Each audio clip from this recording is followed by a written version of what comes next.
Welcome to Neeraj Books YouTube channel, your one stop for all IGNOU solution. Hello everyone. हमारी आज की video IGNOU students के लिए बेहद इम्पोर्टेंट होने वाली है क्योंकि आज हम बात करेंगे कि कैसे IGNOU के BHIC 133 हिंदी मीडियम के फोर के एग्जाम के 100% क्वेश्चंस के आंसर्स नीरज इग्नू बुक्स में से आए। यानी कि अगर आपको अपने इग्नू एग्जाम में मैक्सिमम मार्क्स स्कोर करने हैं तो इस वीडियो को एंड तक जरूर देखिएगा और समझेगा क्योंकि ये वीडियो आपके इग्नू एग्जाम प्रिपरेशन के लिए बहुत ही इंपॉर्टेंट होने वाली है। आगे बढ़ने से पहले हमारे चैनल को सब्सक्राइब जरूर करें एंड बेल आइकन पे क्लिक करें। जैसा कि आप देख सकते हैं हमारे सामने इग्नू का BHIC 133 हिंदी मीडियम के 2024 का क्वेश्चन पेपर है और नीरज पब्लिकेशंस की BHIC 133 हिंदी मीडियम बुक है। तो चलिए शुरू करते हैं।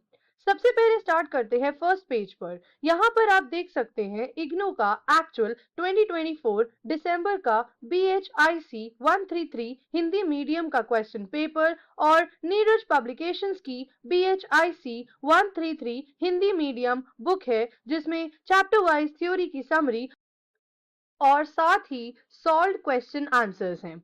आज हम इस क्वेश्चन पेपर के आंसर्स नीरज पब्लिकेशन की BHIC 133 हिंदी मीडियम की रेफरेंस बुक में देखेंगे।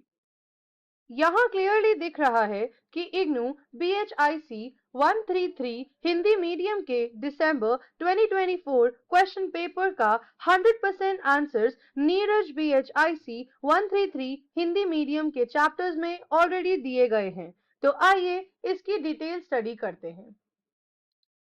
यहाँ पर सबसे पहला क्वेश्चन है, मध्यकालीन भारत को समझने में क्षेत्रीय इतिहास के महत्व की व्याख्या कीजिए। अब हम नीरज बुक्स के उस पेज पर चलते हैं जहां पर इस पर्टिकुलर क्वेश्चन के आंसर को डिटेल में समझाया गया है।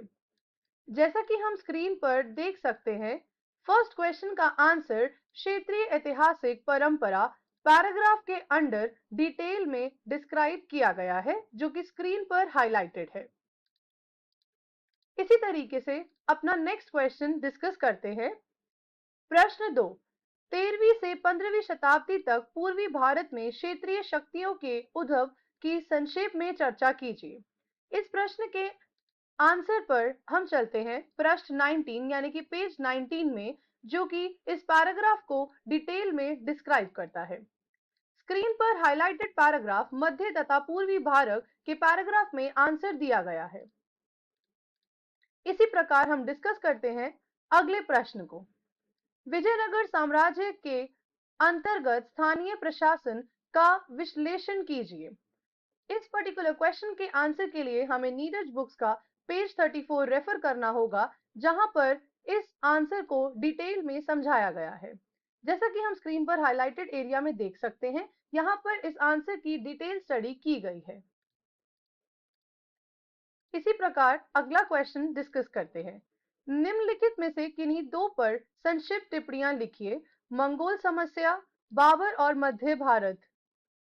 अब हम नीरज बुक्स के उस पेज पर चलते हैं जहां पर इसका आंसर डिटेल में डिस्क्राइब किया गया है। मंगोल समस्या पैराग्राफ हेडिंग के अंदर ए पार्ट के आंसर को डिटेल में बताया गया है जो कि स्क्रीन पर दिख रहा होगा। इसी प्रकार नेक्स्ट पार्ट बाबर और मध्य भारत का आंसर डिस्क्राइब है स्क्रीन पर हाईलाइटेड एरिया में। इसी तरीके से अगले पार्ट की तरफ डिस्कशन करते हैं। मनसब व्यवस्था, इस पर्टिकुलर पार्ट का आंसर दिया गया है नीरज बुक्स के पेज नंबर 78 पर, जो कि आप स्क्रीन पर देख सकते हैं। यहां पर इस आंसर की डिटेल्ड एक्सप्लेनेशन गिवन है। इसी तरीके से अब आगे बढ़ते हैं अगले पार्ट पर, विच इज एकता प्रणाली। इस पर्टिकुलर पार्ट का आंसर दिया गया है पृष्ठ 84 यानी कि पेज 84 ऑफ नीरज बुक्स। तो चलिए इस पर्टिकुलर पार्ट को डिस्कस करते हैं। जैसा कि हम स्क्रीन पर देख सकते हैं, ये आंसर इस पैराग्राफ में हाईलाइटेड है जहां इसका आंसर दिया गया है। इसी प्रकार से डिस्कस करते हैं हमारा अगला प्रश्न, जो कि है दिल्ली के सुल्तानों के अधीन भू राजस्व प्रणाली पर लिखिए। इस पर्टिकुलर पार्ट का आंसर दिल्ली सुल्तानों पैराग्राफ के अंडर स्क्रीन पर हाईलाइटेड है। इसी प्रकार से हम अगले प्रश्न की ओर चलते हैं। मुगल काल और दौरान भारत के अंतर्देशीय व्यापार पर चर्चा कीजिए। इस पर्टिकुलर आंसर के लिए हमें रेफर करना होगा पृष्ठ 1110 ऑफ नीरज बुक्स। जैसा कि हम स्क्रीन पर देख सकते हैं, अंतरप्राणीय व्यापार इस पैराग्राफ में डिटेल में समझाया गया है। आगे बढ़ते हैं अगले प्रश्न की ओर। अगला प्रश्न है, मुगल शासन के दौरान नई प्रौद्योगिकी के विकास पर एक टिप्पणी लिखिए। आंसर के लिए हमें रेफर करना होगा नीरज बुक्स पेज नंबर 128, जो कि स्क्रीन पर हाईलाइटेड है। इस पर्टिकुलर क्वेश्चन का आंसर यहां पर ऑलरेडी दिया गया है। इसी प्रकार बढ़ते हैं अगले प्रश्न की ओर। निम्नलिखित में से किन्हीं दो पर संक्षिप्त टिप्पणियां लिखिए। सूफीवाद। आंसर के लिए रेफर करना होगा पृष्ठ 148 प्रश्न 4। जैसा कि हम स्क्रीन पर देख सकते हैं, प्रश्न 4 सूफी दर्शन के मुख्य तत्व क्या हैं? इस क्वेश्चन का आंसर दिया गया है हाईलाइटेड पैराग्राफ में। अगले पार्ट की ओर बढ़ते हैं। महाराष्ट्र में वैष्णव पंथ। इस पर्टिकुलर क्वेश्चन का आंसर दिया गया है प्रश्न 6 में।